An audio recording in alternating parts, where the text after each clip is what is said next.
A weird thought crossed my mind the other day. I was like, I watch a lot of Yu-Gi-Oh! My channel's all about Yu-Gi-Oh! But how much of Yu-Gi-Oh! Do I remember off the top of my head? The reason I think that is because I have actually never watched the entirety of the Yu-Gi-Oh! Duel Monsters series all the way through non-stop. I watched, when I was a kid, like a good chunk at the start, like Duelist Kingdom is burned in my mind. And then I think I was a little bit older, I watched Battle City. And then towards the end, I never really watched all of it in entirety. I'd like catch a couple episodes every now and then. And then now, obviously making content, I watch big snippets of chunks to do videos on. But I wonder if that's enough for me to remember the whole plot of the entire series. So I want to challenge myself today, I don't know how long this video is going to be, to describe in as much detail as possible the entire, we're going to start with, the Yu-Gi-Oh! Duel Monsters series. And just to quickly address the elephant in the room, yes, I am not in my normal place because I've bought a house and this is my new office. Little bit echoey at the moment, I'll try and sort that in the future. But without further ado, this is the entire plot of the Yu-Gi-Oh! Series, from what I can remember. Okay, so first things first, we open the series with Yugi and Joey. It's burned into my mind. They're playing tabletop Yu-Gi-Oh! And they sort of introduce the mechanics of the game ever so slightly. We've got Taya in the background, giving a little commentary on this. Something about first ones whose life points get reduced down to 0 loses. Yugi says something about something. And then a rare card is mentioned. Oh, I'll have to show you my grandpa's super secret special rare card. And Kaiba, Seto Kaiba, he is the main antagonist for this first episode, but he will become the rival to the main character later on. He's kind of this snobbish, we don't know this yet, but multi-billionaire genius who I always wondered why he was at school. I thought he was like, he doesn't need school, he's just too intelligent and too rich to even bother. But I think in the original manga, it's described as he goes around to schools looking for a specific rare card that he wants. And when he hears Yugi talking about this super special rare card, he's like, that's vague enough to possibly be the Blue Eyes White Dragon, the card he's searching for. And I jumped past it a little bit, but our main cast of heroes that we were introduced to, we have Yugi Moto, the main character. He's got big spiky hair and some weird gold necklace on. We've got Joey Wheeler, who seems like he doesn't know very much about Yu-Gi-Oh!, but he's eager to learn. We've got Taya Gardner. She seems to be the glue that holds the group together. And we've got Tristan Taylor. He's got hair like this. And he seems to be the muscle of the group, if you will. Now, at this point, I'm going to mention it's a bit of a weird opening in hindsight, because a little bit later we're going to learn that the main character has a evil spirit thing inside of this gold medallion thing he's got on his chest, and inside of that is the spirit of the pharaoh, we're going to find out, but that is never introduced in the first episode. That seems like a really crucial thing to know, but the reason that is because all of this backstory behind this is introduced in the Yu-Gi-Oh! Manga and the old Yu-Gi-Oh! Anime, which I'm not talking about today, where it's the old style animation, the Toei animation. And that goes into more about how Yugi has no friends. He solves this Millennium Puzzle. A Pharaoh Egyptian thing is inside and can create these like dark games. And then we get a whole season about Kaiba being a villain, and then we get a season about Bakura being a villain. But that's kind of a separate story, but also kind of true. We learn more about Yugi's backstory a little bit later, so I guess the reason they've done this, though, is they want to start with their strengths. The strength isn't so much Yugi having a split personality evil thing. It's more about the card game, which is what the Yu-Gi-Oh! Duel Monsters series is all about. It's in the title. So, carrying on anyway. So, Yugi takes his friends back to his grandfather's shop.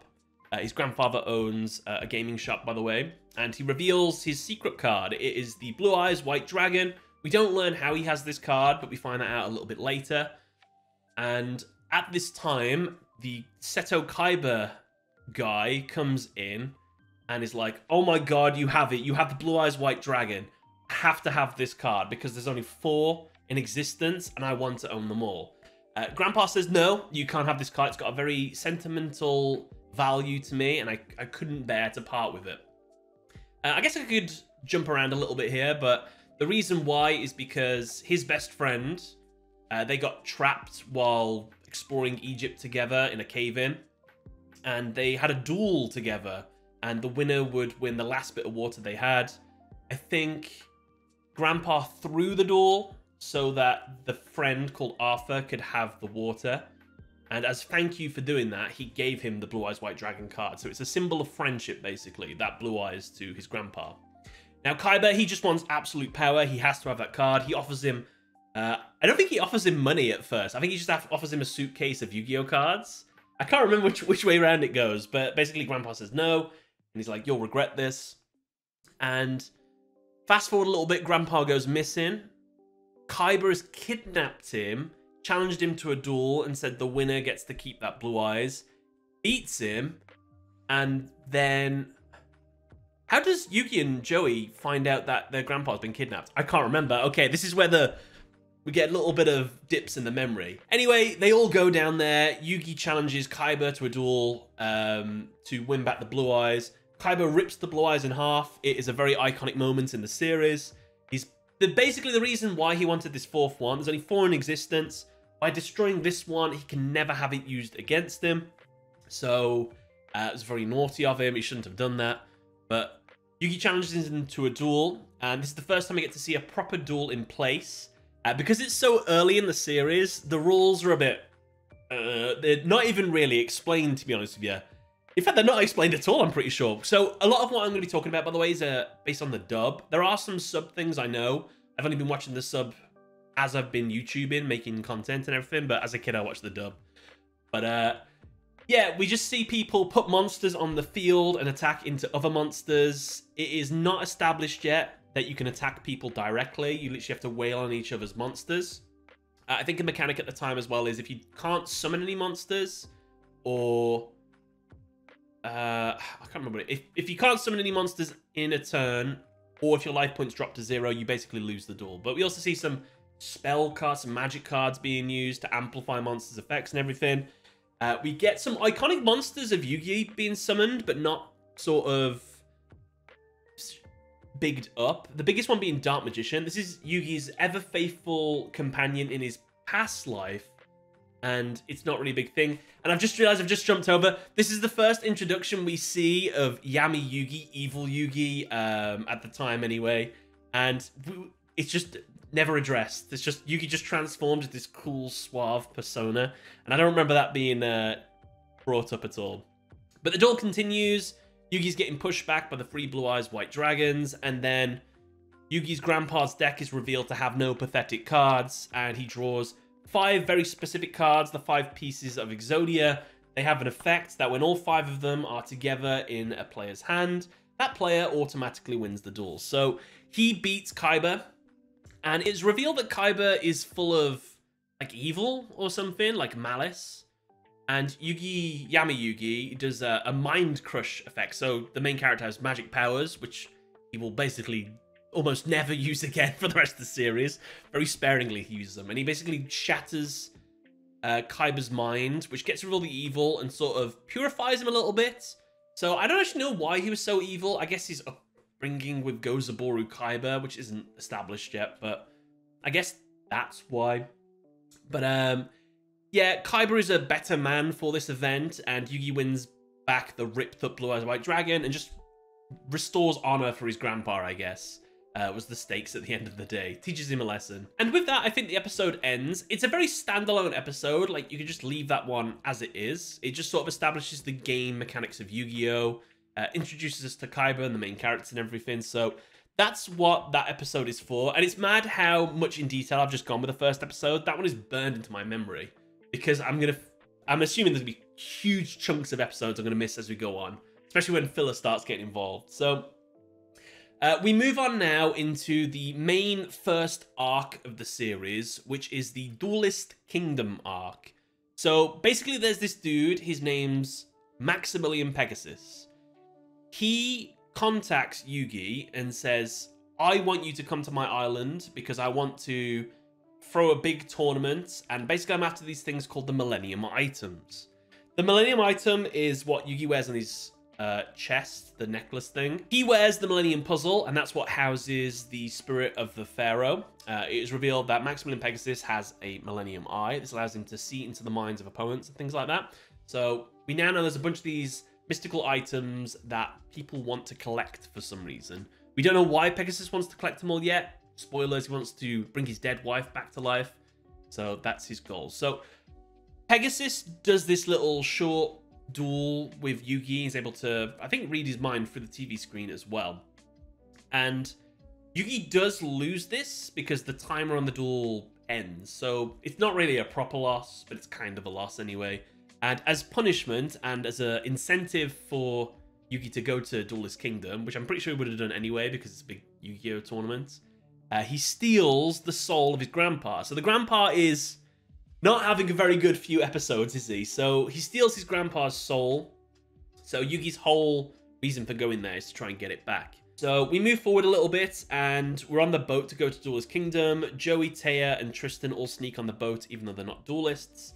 Yugi is given, not just yet, but he's going to get a duelist glove, where there's a bunch of holes for these stars that can go into them. They're called star chips. And the idea is to get, I think it's like 10 or 20 star chips in order to get access to the Duelist Kingdom finals. However, before that, we are on the boat and we meet a bunch of the other characters we're going to be introduced to in Duelist Kingdom. People like Rex Raptor, he's one of the champions we saw on TV. Mai Valentine, Mako Tsunami. And the big one we meet is someone called Weevil Underwood. He comes up to Yugi being all nice at first, saying, wow, I heard you beat Kaiba. Kaiba's meant to be a really good duelist. Can I see the card you beat him with? He's like, oh, yeah, sure. Gives him the 5 pieces of Exodia. He looks at them and he says, I just could not figure out a way how to counter the 5 pieces of Exodia. So what I'm going to do instead, and he just throws them off the side of the boat, and Exodia is gone forever. Washed away to the sea. So we are now introduced to our first person we're going to murk in Duelist Kingdom. So we get to Duelist Kingdom, the rules are explained about the tournament and everything. You got to beat people. There are special stages where you can duel against others and you'll get a field power bonus. So if you find someone on a grasslands field, your warrior monsters, your grass monsters, there's no such thing as that, but you know what I mean. They'll get a boost. If you go on the darkness field, your dark monsters, your fiend monsters, everything, they'll get a boost. So Yugi immediately chases Weevil and he lures him to a field that is advantageous for his deck and the 2 duel. Weevil's playing a insect deck, Yugi's playing his little mishmash grandpa deck, and basically the whole duel revolves around Weevil summons out this cocoon monster, and over the course of the duel it evolves into Great Moth. It does have a stronger form called Perfectly Ultimate Great Moth, but he does manage to get it out in this duel. So Yugi manages to beat him with, I think it is, he burns the ground with his Curse of Dragon, I think it was. And then I think he just, who does he finish it off with? He just kills his monster basically and just wins the duel. So Yugi wins the first duel. And then we get to see that Joey wants to start dueling. His first opponent he goes against is, I think, Mai Valentine. And is it Mai the first one, or does he go against Rex Raptor first? I think... No, yeah, Rex is angry at Mai because Mai got him kicked out of his room on the boat. So Joey goes to duel... That's right, Joey goes to duel Mai, but Mai says you have to beat Rex first because I'm... Whatever, that's what happens anyway. So Joey duels Rex. Rex is dominating the duel. Joey's very inexperienced. They're making a lot of mistakes. But then the card that Yugi gave to Joey on the boat, a card called Time Wizard, he summons that, uses its effect. It makes all of the opponent's monsters old, and basically Joey wins. And they had like an anti-duel in this one, so Joey gets to win Rex's rarest card, which was the Red Eyes Black Dragon. And now that becomes Joey's signature monster for the rest of the series. Following on from this, I think we duel against Mako Tsunami next, who is the freaky fish guy, the water guy. He's got a sad backstory. His dad died at sea, so that's why he loves the sea and everything. Well, that's not why he loves the sea, but something to do. He just loved the sea anyway, but then his dad dies, so now I think he has a tumultuous relationship with the sea. I can't remember. But basically, he duels against Yugi. It's in a field that is advantageous for Mako. It's like a water field. So all these water monsters go under the water and they're invisible. Yugi doesn't know their stats. So Yugi manages to beat him because obviously the game mechanics aren't established yet. It's like D&D, basically, old Yu-Gi-Oh! In the first series. He summons his Giant Soldier of Stone. He activates this card that puts the moon on the field, basically. And he uses Giant Soldier of Stone to stab the moon, attacks the moon. It destroys it, and because the moon controls the tides move backwards, and all the fish monsters are all exposed. So Yugi is free to attack and destroy them all. So this is the kind of shenanigans you need to sort of just be okay with for the first season of Yu-Gi-Oh! Because it's a bit wacky, but I did a whole video on this talking about why it's like Dungeons and Dragons rules. They're not established yet, so it's absolutely fine. So we get some more star chips off Mako Tsunami. I think then we get Joey Wheeler's duel against Mai Valentine, and Joey is able to beat Mai as well with his Time Wizard card. Yeah, and then he just wins some star chips off her. I think because she's cheating, because she's using something called her aroma strategy. She basically sprayed all of her Yu-Gi-Oh cards with different perfumes, so she knows what she's going to draw. So it makes her seem like a psychic. She's just trying to basically freak out the opponent into be like, I can't beat someone that knows exactly what they're going to draw. So in the end, Joey wins some star chips off her, and it's a big moment. After this, Pegasus is getting a bit... There's too many people still on this island not being eliminated. I'm going to send out these people called player killers, who are going to go around and basically just rip a bunch of star chips from people by defeating them in duels because they're that much better than everyone. So I think it's at this point that Yugi duels against like this ghost Kaiba duel. It turns out to be a clown just using Kaiba's deck. Kaiba has been revealed to have infiltrated the island. I forget why. I forgot what he's after. I think Pegasus did something to his company or something like that, but Kaiba hacks Pegasus's mainframe and helps Yugi in the duel. Basically, Yugi technically wins by a technicality because Kaiba hacks the opponent's monster to just start losing attack points. Bit of a BS win, if we're going to count it that way. But after this, Kaiba goes up to... Oh, no, Kaiba's not up to Pegasus just yet. I don't actually know. I don't remember. So, after this, Joey duels Bones in a spooky zombie place and loses. This is the first loss we get with Joey. We're also introduced to a guy called Bandit Keith. Bandit Keith is this American machine duelist, but he's also a cheater. And he sort of aids Bones into beating Joey. Joey loses, ironically, because of his Time Wizard. His Time Wizard fails. So that's our first loss for a main character. Yugi then duels against Panic, one of the player killers. This one's quite an intense duel because he's just beat Mai Valentine and took a bunch of her star chips. But Yugi managed to beat her, and I think... Does he give her any back? I know Joey gives some star chips to Mai. Oh, this is the I'm forgetting stuff again. But yeah, Yugi beats him, and then Mind crushes Panic as well. I don't know what he does to him, but you never see Panic again. And then I think after this, Yugi has enough star chips to go into the Duelist Kingdom finals. So does Mai Valentine. So does Bandit Keith.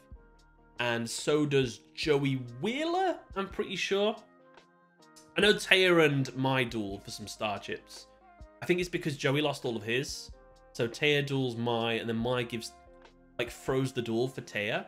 And then Taya gives some star chips to Joey. No, Taya gives the star chips to Yugi. I'm jumping ahead. Yugi goes to enter the castle. Kaiba is there. He's like, listen, at some point that I've just forgot to tell you about, my little... That's it. His little brother's been kidnapped, and Pegasus has his soul. I forgot why, though. I forgot how that happened. So Pegasus... Kaiba is like, Yugi, I have to get in that castle. I need to save my little brother. I'll duel you with this new, like, Frisbee duel disc thing I've invented, which is the precursor to the duel disc we're going to see later on. They duel. Yugi is about to win. Kaiba threatens to jump off the side of the castle if he doesn't throw the duel now because he needs to save his brother. Yami Yugi attempts to do the attack anyway. Little Yugi stops the attack. Kaiba technically wins the duel, takes all of Yugi's star chips, goes into the castle, and then we'll get to that later. I think it's only now here we establish that there is an evil spirit with Yugi that is willing to go to too far a length to achieve victory. That's not really true. It's sort of true, but it's not really true. So Yugi starts to become a bit with his other personality. Like, what else could he do if he ever takes over? But this is where Taya duels Mai. Mai loses on purpose, gives Yugi the 2 star chips. How does Yugi get back into the tournament, actually? I don't remember. I think, oh no, Kaiba just needed 2 star chips. So that's how Kaiba got in. And then Mai gives Yugi the last 2 star chips so he can go in because she had too many or something like that. Something along them lines. Basically, everybody gets into the Duelist Kingdom finals. Kaiba duels against Pegasus, loses because of Pegasus's mind-reading shenanigans. Pegasus, Mokuba, and Grandpa are now sealed inside of cards. Their souls are taken by Pegasus. Now we get into the Duelist Kingdom finals. We've got, first duel, Joey versus Bandit Keith, I think is the first one. Joey beats Bandit Keith by equipping his Red Eyes Black Dragon with a card called Metal Morph, which was Bandit Keith's card, but used his Grave Robber to steal it and use it and everything. But Bandit Keith, fun fact, has just had some of his cards made into the real world now. Pretty cool. But Bandit Keith doesn't take his loss very well. He tries to shoot Pegasus, or in the dub, he gets his like finger guns out. And then Pegasus throws him out the castle. He dies in the manga, just goes missing in the dub, I'm pretty sure. But Joey Wheeler goes through to the semi-finals. Yugi versus Mai Valentine. Yugi underestimates Mai, I think at first, and then starts taking it serious, and then Mai loses. Mai loses because of a card Yugi plays called Battles the Soldier, and he's able to defeat Mai's Harpy's Pet Dragon, who was being boosted quite strong. And I think it's established that Mai has a very rare... I think continuous trap cards are rare in the first season. So she uses a card called Mirror Wall, I think it is. And that was just like a rare thing to see. But yeah, Yugi beats Mai. Mai is eliminated. So now Yugi and Joey in the semi-finals. Yugi and Joey duel. The duel has a great song in the middle of it about brotherhood or whatever. It's kind of funny. But towards the end, Joey goes to win with Time Wizard, which is basically how he's won all of his other duels before. It's successful, but because Yugi is technically the original owner of the Time Wizard, he has a card in his deck, which is called Dark Sage. So his Dark Magician ages like 1,000 years and becomes a master of magic. Again, this is like D&D rules. And he summons out his Dark Sage. His Dark Sage lets him take a spell card from the graveyard. I forget what he takes, but basically by using that, he wins the duel. So Yugi beats Joey. I never brought it up. The reason Joey wanted to enter this tournament in the first place was because his sister is going blind. So he needs the prize money from this tournament to pay for his sister's eye operation. And because of this, he now won't be able to do that. But Yugi will be able to do that later. We'll find that out a bit later as well. So, it is the Yu-Gi-Oh! Duelist Kingdom Finals. It is Joey Wheeler. Wait a minute. Bakura has been a part of this plot the entire time. Oh, I've missed one. So, there was a little subplot with Bakura in the middle of this Duelist Kingdom arc where Bakura, turns out, also has an evil spirit inside of him. His favorite card is Change of Heart. He duels against Yugi. They go to this like weird alternate dimension thing and they duel. It's like shadow game. And while they're in this finals, Bakura is trying to get all the Millennium items as well. He is like endgame villain, but we don't know that just yet. So, forgot about that. So yeah, it's the Duelist Kingdom Finals. Yugi versus Pegasus. Pegasus creates a shadow game. I think this is the first introduction to shadow games. Shadow games, basically, the duel gets shrouded in a purple fog. Whoever loses the duel loses their soul. That's the big stakes of this. Attacks feel real as well, I'm pretty sure. So Pegasus relies on an archetype called the Toon Monsters. They basically can't be attacked because they hide within this thing called Toon World, and they have the ability to attack the opponent directly, so they're very strong for back in the day. Pegasus is the only person to have this archetype of cards because he created the Duel Monsters game. It is established that Pegasus went to Egypt long ago, discovered Duel Monsters, which was an ancient game ancient Egyptians used to play, and used that to create the game. But this is where he also learnt about the Millennium items, and he got his Millennium Eye. And he was hinted at by a dude called Shadi, who also had a Millennium item that maybe if you collect all the items, maybe you can bring the dead back to life. Who knows? So that's what his end game here is.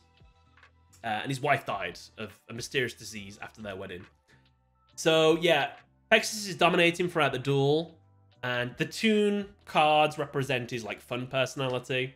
And then after that starts getting blitzed by Yugi and destroys Toon World. He sort of switches then into his Millennium Eye evil cards, which are his Thousand Eyes Restrict Relinquished cards, and he uses that to basically steal a bunch of Yugi's monsters, absorb them into himself. But Yugi's able to counter this by summoning out his Dark Magician of Chaos and using that along with Kuriboh with Multiply to make the opponent's monster absorb all the Kuribohs, and then Dark Magician of Chaos attacks and beats Pegasus.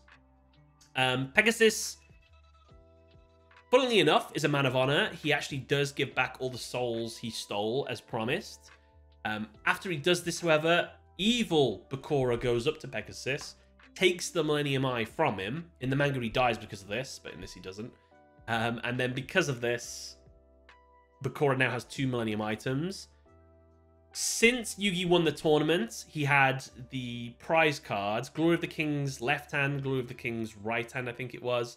Right hand got him anything he wished. Left hand got him prize money. So he gives the prize money to Joey so Joey can pay for his sister's eye operation. And then Yugi also gets the souls of everyone back, so that's what that was for. So that concludes Yu-Gi-Oh! Duel Monsters, the very first season. And that is it summarized. So we move on now to Battle City. No, we don't. There is a little mini arc between Duelist Kingdom and Battle City where we learn about Grandpa's backstory, about the Blue Eyes White Dragon. Little girl called Rebecca comes and is like, I want my Grandpa's Blue Eyes White Dragon back. You stole it from him. And then when she sees it's ripped in half, she freaks out. Yugi and her duel. Yugi sort of mirrors the duel that her grandpa and his grandpa had back in the day, and purposefully loses the same way that he did, his grandpa. So Rebecca does win the Blue Eyes White Dragon back, but she learns a valuable lesson from this, and Yugi gives her a card called like the Ties of Friendship, realizing that the Blue Eyes White Dragon actually symbolizes the friendship between Arthur and his grandpa. So that's a little mini arc we get in between there. And does Yugi and Taya go on that one date where Yugi gets the Buster Blader from a booster pack, I think? Is that true? No, it's not Buster Blader. It's a different card. I think that might happen there as well. Doesn't matter. Duelist King Battle City starts here. So, Seto Kaiba, he learns from a woman called Ishizu, who also has a Millennium item called the Millennium Necklace. She basically says, there's these 3 cards that exist in the world called the Egyptian God cards. They're the most powerful, ultimate monsters in the world. And guess what? I have one right here. Look at this. This is called Obelisk. This is called Obelisk the Tormentor. And you know what, Kaiba? You can have this. Kaiba's like, whoa, whoa, why would you just give this guy? He says, you can have this card. All I want you to do is host a tournament, and the best players in the world will come, and I guarantee you the rest of the Egyptian gods will be there as well, and you have a chance to win them. Now, Ishizu wants this tournament to take place because she can see the future with her Millennium item.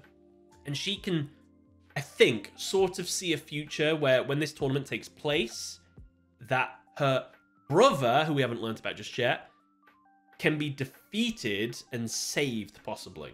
What's wrong with her brother? Her brother is named Marek. Her and her brother are tomb keepers.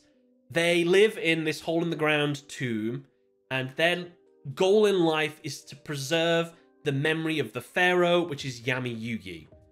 They know his name, how to go back to the afterlife and all this, and they keep this information by carving it onto the oldest male heir's back, which in this case is her brother, Marek. This event traumatized Marek so much that he created an evil split personality.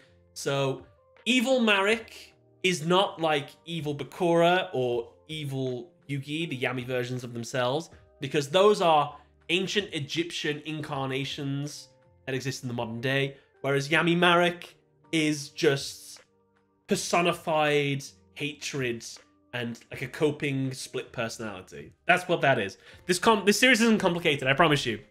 So after this, Kaiba hosts Battle City. He tells everyone you can get these duel discs, and then you can enter the tournament. You just need to have a certain rating star level. So everybody joins the tournaments, Joey included, and I forget what is Yugi's... I think Yugi just wants to join the tournament. I can't remember what his incentive is to join it as well. Is he being coaxed into the tournament at all? I can't remember. Yugi likes to duel. He is the world champion, so I guess he needs to defend his title. But we get into Battle City now. So the way it works is every time you defeat someone, you win their rarest card. So this is how you are able to take the Egyptian gods from other duelists. And you also get something called a locator card. Everybody gets one. When you get so many of them, it tells you a map of how to get to the finals. Very similar to Duelist Kingdom. But the first duel we get in Battle City, I don't remember. Oh no, what's the first duel, Battle City? Is it Yugi versus Seeker? I think the first duel in Battle City is Joey versus a rare hunter, which is one of Marek's minions. And he loses to Exodi the Forbidden One, but they're like fake. And then Yugi plays against him, and he's able to beat him because he uses swords. Oh, I forgot the name of the card. Light Force Sword to take one of the pieces of Exodia out of his hand. And he's able to beat him by doing that. I think that's the first duel, because it's the first one where they use the duel discs, where he puts the gun out and these like little sensors shoot out, and we see the satellite in the sky, and then we never see that again. I'm sure that's the first duel we see that in. And I think Joey talks about the rules of Battle City. Oh, there's rules now, I forgot. So it's established that Battle City has rules now, so it's more closely tied to the Yu-Gi-Oh card game. You have to tribute monsters to summon big monsters. You can attack people directly now, which is actually a big thing. Fusion summoned monsters can't attack the turn they're summoned. You can use a card called Quick Attack to attack with them. I have a whole video on all the rules, but yeah, the rules are established, basically. So yeah, Yugi plays against this rare hunter. Yugi wins. Yugi doesn't take any of his rare cards because they're all fake. He just rips them up and throws them in the air.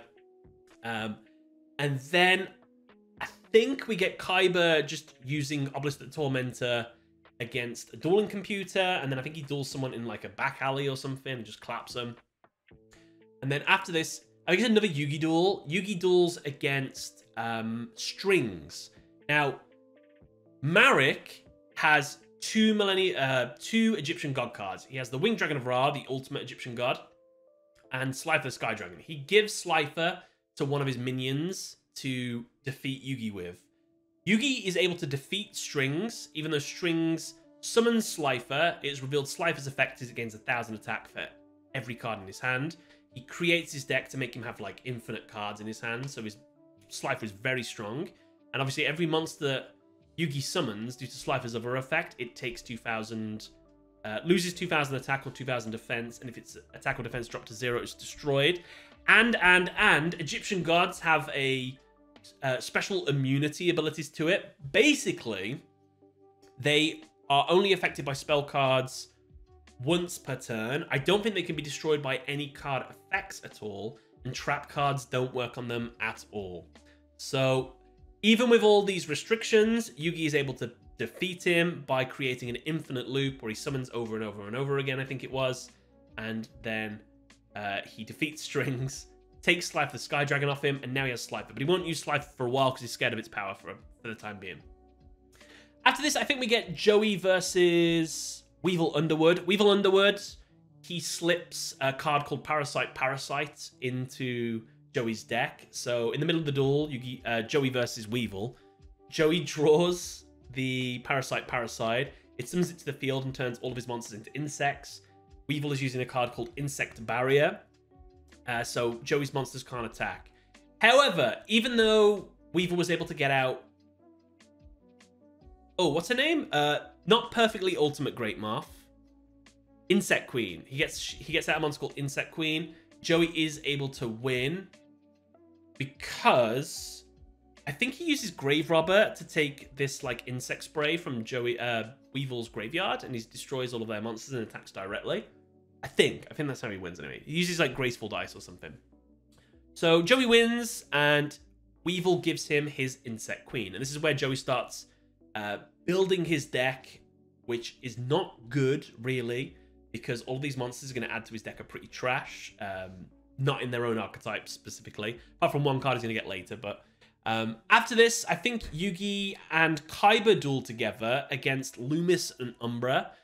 They're on top of this like skyscraper, and then there's like bombs on the glass, and if whoever loses the life points first, the glass breaks and they fall. Unbeknownst to them is Loomis and Umbra.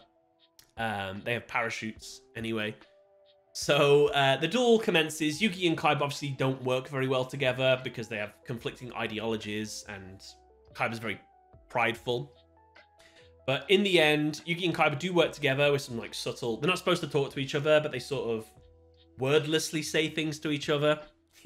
And Yugi basically gets a bunch of monsters out so that Kaiba can summon Obelisk the Tormentor. I think that's right. Or maybe he gets Blue Eyes White Dragon out or something. I'm sure he gets out Obelisk in this duel, and he uses Obelisk to defeat Loomis and Umbra, and they win the duel. I think Kaiba comments on how Yugi's going to really need to start using Slife the Sky Dragon soon, because these duels are getting, like, harder. But I don't think he does. I don't remember. After this, I think this is where Marek mind controls Joey Wheeler, and Joey Wheeler and Yugi duel against each other. Joey's deck is full of illegal cards for Battle City, so he's playing like burn cards, which you're not allowed to do, and I think cards that straight up destroy cards, which I think are also banned from Battle City. But Yugi takes off his Millennium... No, yeah, he doesn't have the Millennium Puzzle. Does he? I think it's Little Yugi that duels against Joey. He never had the Millennium Puzzle. This duel, it's like in the middle. But the loser of this duel, by the way, gets sucked into the ocean by these giant anchors. Yugi could win, I think, but says, I can't do this to you, Joey. You're my Bezzy. I can't do this. Go on, defeat me. So Joey does win, but then he gets his mind back because he's got strong willpower. And he gets the key. There's a key in the middle. I think that was it. He gets the key, jumps into the ocean. No, he doesn't jump into the ocean. Because while all this is happening, Joey's sister has just gone through her eye operation. She's just got her sight back. She was watching this duel, I think. And then she comes out of absolutely nowhere and dives into the ocean to save Joey. And she does. Where's Yugi on this? I think Yugi is trying to get out. I don't remember. I don't really remember how that all went down. Something along them lines anyway. Joey is sucked into the ocean. Serenity comes and saves Joey. Serenity is now healed. And it's a beautiful, touching scene. And Joey's like, listen, you did technically beat me, Yugi. I think Joey does actually self-sacrifice in this duel. I think that's what happened. But he gives Yugi his Red Eyes Black Dragons card, which is a big deal. I think before this as well, Joey had dueled against Mako Tsunami, beat Mako Tsunami with... oh, I forgot how he beat Mako. I don't remember. But basically, he takes his rarest card, which is a Legendary Fisherman. And then Joey also duels against somebody else called Esperoba, a fake psychic duelist who's actually using a bunch of his younger brothers up on top of a building with binoculars to see the opponent's hand. He beats him and takes his Jinzo, and the way he's able to beat him is by putting his card so it looks like he's got another copy of Graceful Dice when it was actually Skull Dice or something along that lines, because he knew they were cheating. But that was a good duel. And Joey actually does get a really good card in that one called Jinzo. Fantastic card. So, Joey has enough locator cards and has got a bunch of brand new monsters. Yugi has enough locator cards. Oh, Yugi dueled against Bandit Keith, Evil Bandit Keith in the middle of this. He shatters the Millennium Puzzle. So little Yugi has to duel against him. It's one of the first little Yugi duels we get in the series, and he beats him. That happened much earlier. Oh, and there's another one. There was a guy called Pandora. No, that's the Japanese name. Oh god, what's Pandora's name in the English? I forgot. He's a magician dude, but he also has a Dark Magician card. He has a red Dark Magician. And this is where we get the introduction of the Dark Magician girl, which Yugi's able to use because... I forgot his name. Pandora. Arcana. Got there. Arcana uses a card to summon a Dark Magician or something like that. And then Yugi uses it to summon, I think, Dark Magician girl. There's a little bit of shenanigans in that duel. But the stakes of that one is these metal blades coming close to their legs and chop the legs off if they don't win in time. But Arcana goes crazy at the end. And I don't think Yugi takes anything from him. But I guess if he did, he'd have taken one of his Dark Magician support cards anyway. So now I think we are in the Battle City finals. Am I missing anything? Bakura again. Evil villain in the background lurking. Bakura beats Bones and his two lackeys and actually kills them. He sends them to hell. I didn't know he could do that, but he does. So the finalists are Bakura, Evil Bakura, Yami Yugi, Joey Wheeler. My Valentine is also in the finals as well. There's a dude called Odeon, which is Marik's step brother, but he's going to pretend to be Marik. There is Marik and Yami Marik together. There is Ishizu Ishtar, and there is Seto Kaiba. So those are our 8 finalists in this tournament. So the tournament is held on this big blimp. It's really cool. We have the... What are we in? Are we in the quarterfinals now? So we have the quarterfinal duels. We have things like Joey versus Odeon. Odeon loses because he tries to summon a fake copy of the Winged Dragon of Ra. He gets lightning struck in his head. Joey also gets lightning struck in his head, but Joey manages to stand up, so he technically wins the duel. And Odeon, because he's a man of honor, he reveals that he's not actually Marik. That's Marik, points at Yami Marik. I've jumped a few duels, I've just realized. We also get My Valentine versus the real Marik. Real Marik wins because Mai takes the Winged Dragon of Ra from Marik. She summons it, doesn't know ancient Egyptian text, so couldn't recite the words needed to summon it properly. So Marik takes it back and wins the duel and defeats Mai. Mai falls into a coma. Oh, by the way, Joey also fell into a coma as well after this duel, just to let you know. Yugi duels against Bakura. Bakura uses a card called Destiny Board. He is guaranteed to win the duel in 5 turns because every turn it puts a letter on the field. When it spells final or death, depending on which version you watch, he automatically wins the duel. Yugi, for the first time, he's put his Slife of the Sky Dragon in his deck because he knows he'll need it for this tournament. He summons Slife of the Sky Dragon and attacks and wins the duel with it, and it's one of the best summoning animations you'll see. He's also knocked out of the tournament, and he also falls into a coma as well. I think everyone's falling into comas. So we move on now to the... Oh, and we also get Kaiba versus Ishizu. Ishizu can see the future, knows exactly how she's going to win this duel. Kaiba is playing into this, but just before he's about to summon the card that will lead to his demise, he has a vision saying, don't attack with Obelisk the Tormentor, summon Blue Eyes and win with that instead. The reason this is because it's very heavily hinted at that Kaiba is also somebody that is basically a... Not a reincarnation, it's kind of like a reincarnation of an ancient Egyptian servant of the pharaoh called Set, I think it was. Priest Seto. So, because Priest Seto back in ancient times used to use the Millennium Rod, which I can't remember if I've actually described yet, Marik has a Millennium item called the Millennium Rod. The Millennium Rod lets him control people. Fun fact. So the Millennium Rod used to be Priest Seto's item back in the day. So the Millennium Rod gives modern day Kaiba a vision not to make the same mistakes of the past, I guess, or whatever. So he summons Blue Eyes White Dragon, defeats Ishizu. Ishizu doesn't mind because her end goal is to save Marek, or I think she was just going to be the one to put him down if she absolutely had to. But she wanted to save Marek. But she's happy that destiny can be changed. So she's all right with losing to Kaiba here. So now we move on to the semi-finals, right? And we get... These are all taking place in a Coliseum. Oh, before that, they did this really cool thing where on these... They duel on these conveyor belts to decide who duels against who in the semi-finals. And the people in last and second last duel each other, and the people in first and second, they duel each other.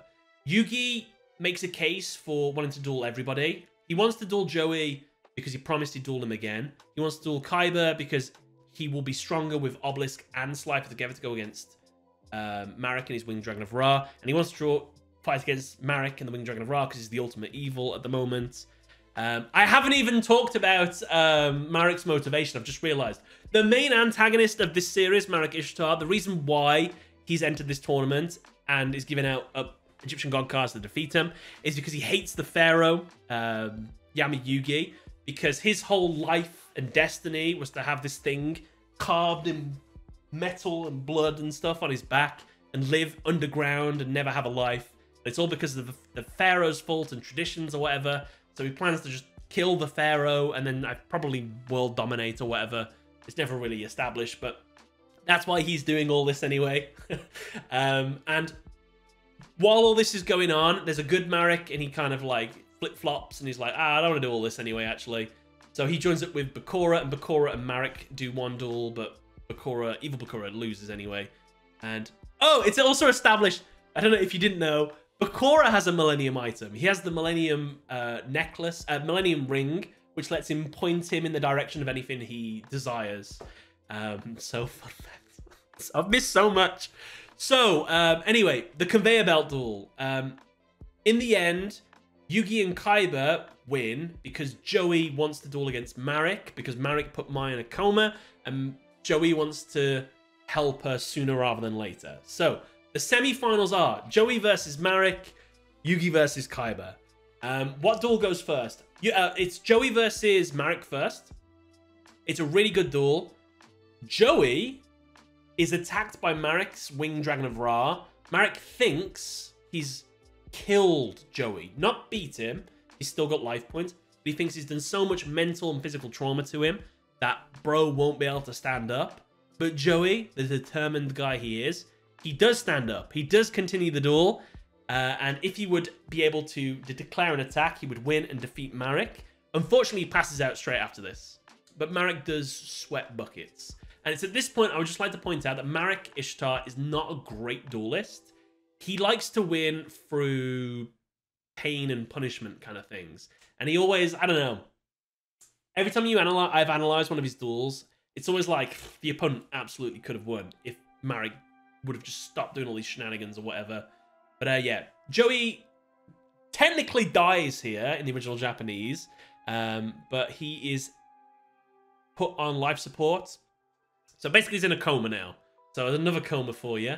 Marek goes through to the finals. Yugi versus Kaiba. That happens in a Coliseum. This is the best duel in the entire Battle City. Possibly even the best duel in the entire series. But basically it starts with them two dueling. They get out a couple of their like iconic monsters. VWXYZ, Dragon Catapult Cannon. I think Valkyria makes an early appearance or something on the Jax Knights or whatever. And it's basically a battle of who can get the Egyptian god out first. There's a great back and forth. A cool like exchange moment where Kaiba steals Yugi's Slifer the Sky Dragon by putting it in his hand early and then stealing it. And then Yugi's like, wait, Kaiba. I'll take that back actually. Use the exchange. And then he takes it back off of him. Really cool. Then they get like an Egyptian god battle, Slifer versus Obelisk.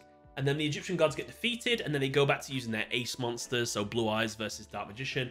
It's a super cool duel. But in the end, Yugi is able to win because he summons a monster called... It's a fusion of his Buster Blader, which is his anti-Kaiba card, basically. It's good against dragons. And he's Dark Magician. So he summons his... Why am I drawing a blank? Is it Dark Paladin? I think it's called Dark Paladin. And Dark Paladin gets a bunch of attack points for every dragon on the field and in the graveyard or something like that. It attacks over Kaiba's Blue Eyes Ultimate Dragon. Kaiba loses the duel and gives Yugi his Obelisk the Sky Dragon, Obelisk the Tormentor. Yugi goes through to the finals. Now, what I haven't done, which I've completely forgot, is realize there is a whole season between the Battle City semi-finals and finals, I'm pretty sure. So, in the middle of this, while going to the place where Yugi and Kaiba are going to duel, they get dragged from the blimp onto this island, which is where Kaiba's long-lost stepbrother is trapped inside of an AI world and wants to duel against Kaiba, steal his body, and then go into the real world. And there's a bunch of these people called the Big Five, which all used to work for his father and got fired by Kaiba, and they want to steal Yugi and the gang's bodies. This is a wacky arc. It's actually quite good, but it should not. Could you imagine watching a season of a tournament arc, and then in the middle of the tournament, just something completely different happens, and then you get back to it afterwards? I assume it was done because of filler. Maybe the series wasn't finished by then. So this is a filler season. So yeah, we're now in the virtual world arc in the middle of the Battle City finals. They all get transported into this alternate dimension. Turns out that Kaiba is adopted by a multi-billion-dollar chess world champion, weapons manufacturer. Kaiba was adopted by him by beating him in a game of chess, made him adopt his brother as well. And Gozaboru Kaiba kind of sacked off because his real son died in a car crash, pretty much died in a car crash, and then put his brain into a machine to keep him living. And then he basically replaced him with Kaiba, and Kaiba was revealed to have an aptitude for the things he did. But then Kaiba eventually overtook Gozaboru by absorbing the majority share of his company. He fired the Big Five. Big Five hated Kaiba for that. And Gozaboru, spoilers in the original Japanese, killed himself. Whereas I think he sealed himself in the virtual world in the dub or something like that. But yeah, virtual world arc. There's a new rule where you can have a deck master. One monster in your deck becomes stands by your side in the duel. It can come to the field whenever. It can has a special ability, and if it's destroyed, you automatically lose the duel on top of just the regular rules. So basically, we just go around this world, and then there's a duel between each of the Big Five members and one of the main characters. Yugi beats Gansley. Joey beats the judge dude. I forgot his name. Taya beats Crump, the penguin dude. Serenity. Oh my god, there was a Dungeon Dice Monsters season.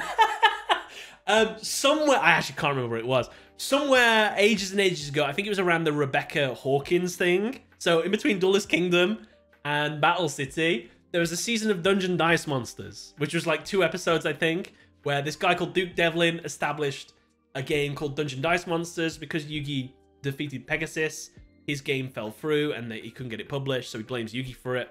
So Duke Devlin duels Joey first, beats him, makes him become a dog for a day or whatever. Then Yugi duels Duke Devlin, and Yugi beats Duke Devlin, and they become friends.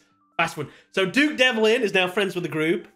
He is also dueling alongside Tristan and Serenity. They play against the machine dude. I forgot his name as well.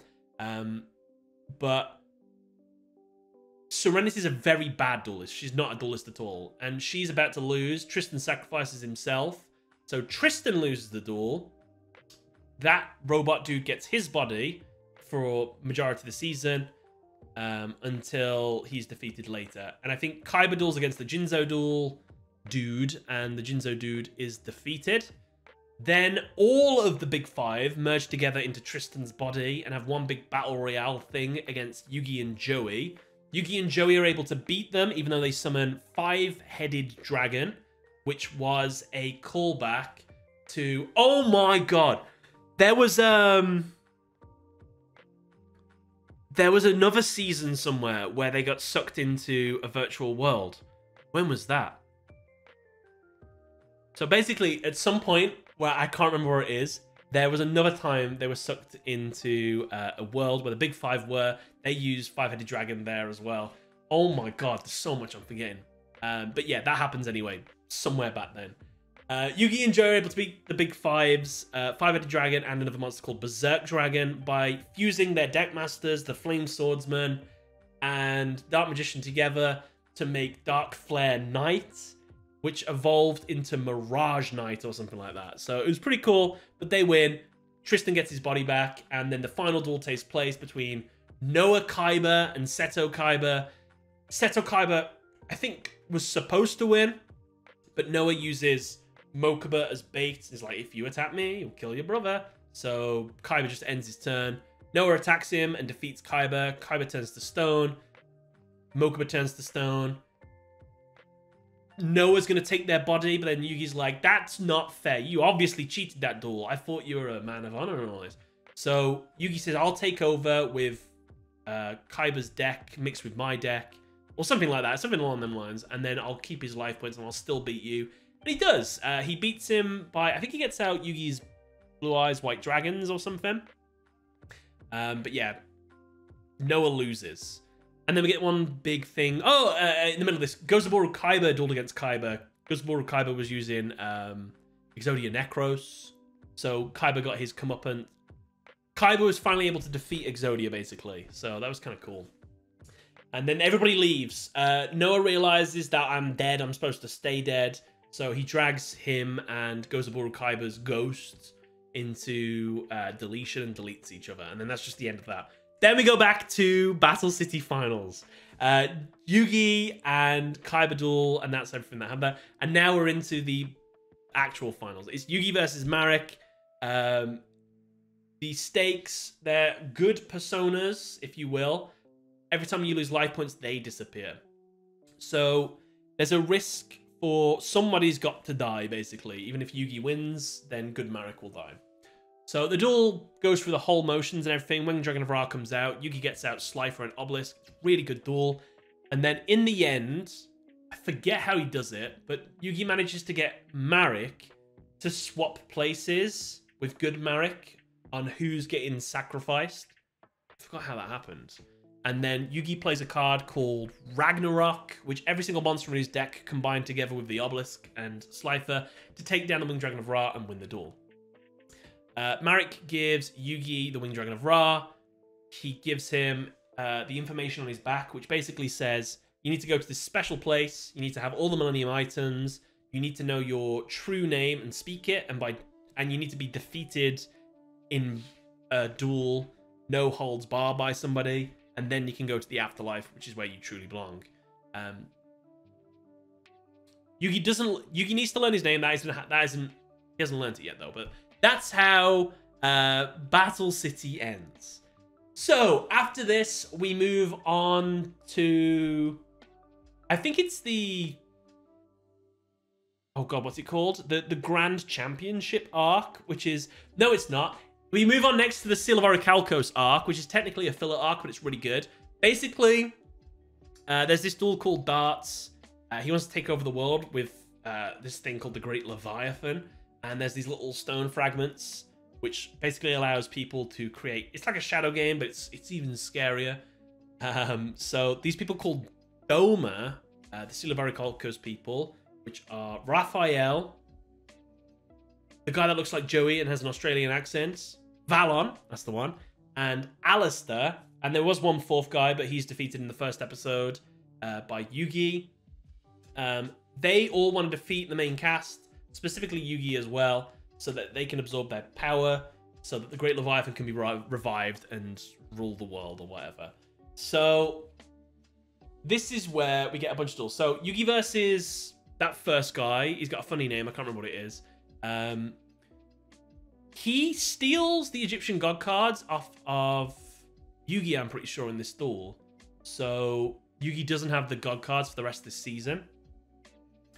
But then he beats him. So that's that.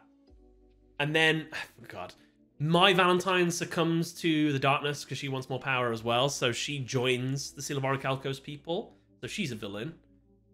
Yugi, Joey, and Kaiba are revealed to be reincarnations of Atlantean heroes called the Legendary Heroes, who Darts in his past, he's like thousands of years old, transformed the three of them into dragons. So Joey, Kaiba, and Yugi each get one of these dragons, the legendary dragons. They are Timaeus for Yugi, Hermos for Joey, and Critias for Kaiba.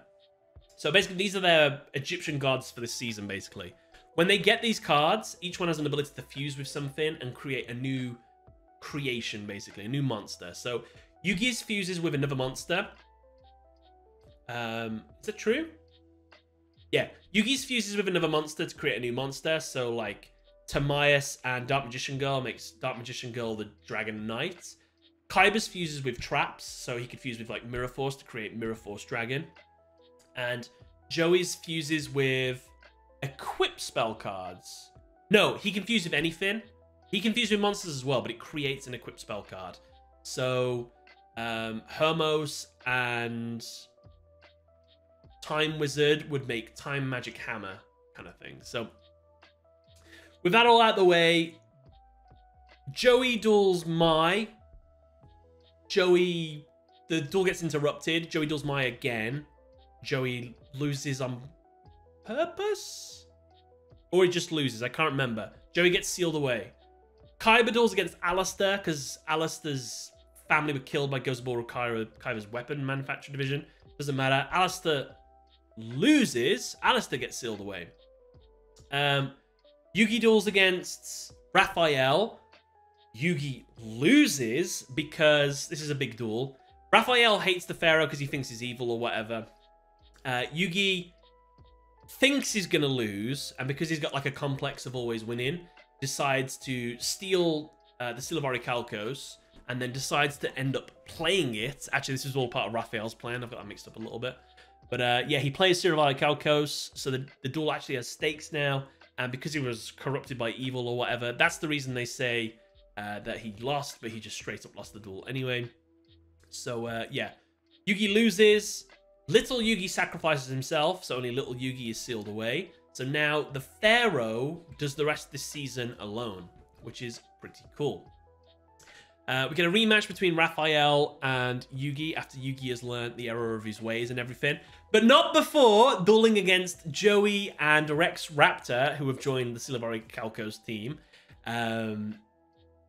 Joey, before he got sealed away, dueled against Rex and beat him. Yugi and Weevil dueled each other. Weevil went too far, says, look, I've got Yugi right here in this card. Rips it up. Yugi goes mad, plays a card called Berserker Soul, and attacks Weevil like 6 times after he's already dead. So it's actually a great moment. But yeah, Yugi learns the error of his ways anyway, and he duels against Raphael, is able to defeat him. Raphael doesn't die here, but then duels against Darts and dies anyway, so he might as well have just died there. And then the final duel in the season is Darts versus Yugi and Kaiba. Yugi and Kaiba really struggle against Darts because he's very powerful. And his Seal of Orichalcos is insane. And he gets out a big monster called Orichalcos Shuneros or something like that. But for the combined efforts of Yugi and Kaiba, they are able to defeat it. Kaiba does lose, however, and then Yugi has to take over. And Darts gets out a monster called the Divine Serpent Get, which has infinite attack. It has... This is ridiculous. Hold on. It has infinite attack, right? This is Divine Serpent. But Yugi gets out all 3 of his knights, his true forms, and they are able to get infinite attack. And then he's able to add 1 extra attack onto it or something. So it has infinite attack plus 1, which beats infinite. I've already made a duel analysis video, so I think I can explain that better in that video. But that's kind of the gist. So he defeats him. Darts turns into a big giant serpent dragon. I think they summon all their monsters in the real world to defeat it or something. Turns out Darts is corrupted. That's why he's got multicolored eyes. And in the end, they free him and everybody lives happily ever after. And Yugi gets his Egyptian god back and everybody is freed from the Great Leviathan. So I don't think I missed anything in that. So that's that one. Moving on, we then go to, I think it's the... Oh god, what's his name? The Grand Championship arc. Is that 2 filler arcs back to back? I can't remember. The Grand Championship arc is a weird filler season where there's this dude called Siegfried. He's got pink hair. And he hates Kaiba because Kaiba was better at businessing or absorbed his business or just did something like that. So Kaiba hosts like a little for fun tournament at his theme park that he's always wanted to make. And there's like a tournament. The tournament goes through. The only thing that really matters in this is Joey loses to Siegfried. Yugi beats Siegfried. No, Kaiba beats Siegfried. Yeah, Kaiba beats Siegfried. And then Yugi has to duel. Yugi has to duel Siegfried's brother Leon, who has been given a really broken card called Golden Castle of Stromberg, which has been hacked into the game. But Yugi's able to win anyway. And that's all I remember about that one. I remember some of the duels. I know Rebecca Hawkins duels in this one. Grandpa duels a little bit in this one. That's all I remember about the Grand Championship arc. Anyway, we move on then to the final season, the Millennium World arc, or they go to Egypt basically. This is where I really struggle. I haven't really watched this one very well. Bakura wants all the Millennium items. He's revealed to be the final villain of the series. He needs all 7 items to take over the world or whatever. He's also a reincarnation of a guy called Thief King Bakura, who watched 99 human souls get sacrificed for the creation of the Millennium items. So he transports the main characters to ancient Egypt, and I think Yami, Yugi, and Bakura are watching like a tabletop version of this all play out or something. Oh god, I really don't remember this, do I? Basically, we see a lot of the story of ancient Egypt about the original Pharaoh Atem and everything, and spoilers, that's Yugi's real name. And like everything that happened, turns out there's this ultimate evil called Zork. Zork is also a part of the Millennium Ring, which is a part of Bakura. And stuff happens. Yugi duels against Bakura at one point without the Pharaoh and wins, and this sort of establishes he can duel on his own and everything now. I think Kaiba also duels against Bakura but gets interrupted. We learn about the origins of Exodia the Forbidden One.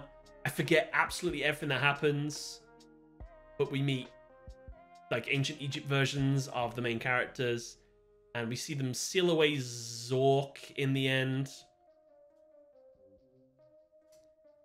God, I don't remember. I really don't remember the Millennium Arc. All I know is it accumulates in the Pharaoh learns his name. A monster called Horokathe is summoned by combining the 3 Egyptian gods together, which defeats Zork. Zork is defeated. Bakura is defeated.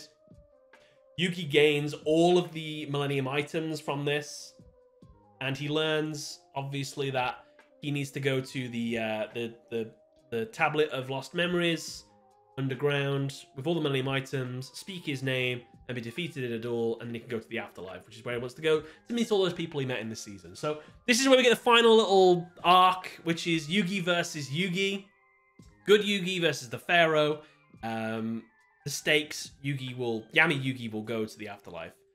They duel. It is one of the best duels in the series, alongside the Yugi versus Kaiba Battle City duel. Yugi... Can I go? How much of this duel do I remember? Fun fact, Kaiba is present in the anime. In the manga, he is not. That's why he has to duel against Yugi in the Dark Side Dimensions, because he didn't get closure. Fun fact. So, the Yugi versus Yami Yugi duel goes where Yami Yugi managed to get out all 3 Egyptian god cards, and little Yugi is able to defeat them without any god cards, which is an amazing thing. Yugi seals a card inside of a box called Gold Sarcophagus. He seals Monster Reborn because he knows that the Pharaoh will use that to try and beat him at the end of the duel. Pre-planning. They do all of their original iconic monsters and everything. They do a big back and forth for that. And then Yami Yugi plays Monster Reborn to bring back one of the Egyptian god cards, but Yugi's like, I knew you'd do that, Pharaoh. And that's because we're we're so close and we're such good friends and everything. And then he reveals his card, which means that he can use Monster Reborn or something, or he just negates Monster Reborn. So Yugi just attacks with his Silent Magician level, I don't know what level it was at that point, and wins the duel. It's very sad. Yugi tells him a champion shouldn't be on his knees when he's crying on the floor and everything. And then Yugi walks into the afterlife doing like a Terminator thumbs up as he goes. Everybody cries. And it's a beautiful ending. It's really good. Yugi has matured. The overarching theme of the series, if you will, is Yugi originally solved the Millennium Puzzle and wished for friends, because there was a rumor that the Millennium Puzzle could grant a wish. So at the end of the series, Yugi is surrounded by all of his friends, so he technically got his wish. And that is the entire story of Yu-Gi-Oh! Duel Monsters off the top of my head. I bet I've missed so much stuff. Let me know in the comments what I missed. This is a very different video than I normally make, I will admit. I'm probably not even going to throw any footage over of it. I don't know just yet. There's going to be a lot of rambling in this. There's going to be a lot of me going, so I do apologize for that as well. So I hope you all enjoyed. Thank you all for watching this video. Let me know mistakes and things I missed in the comment section below. Catch you all later. Bye, everyone.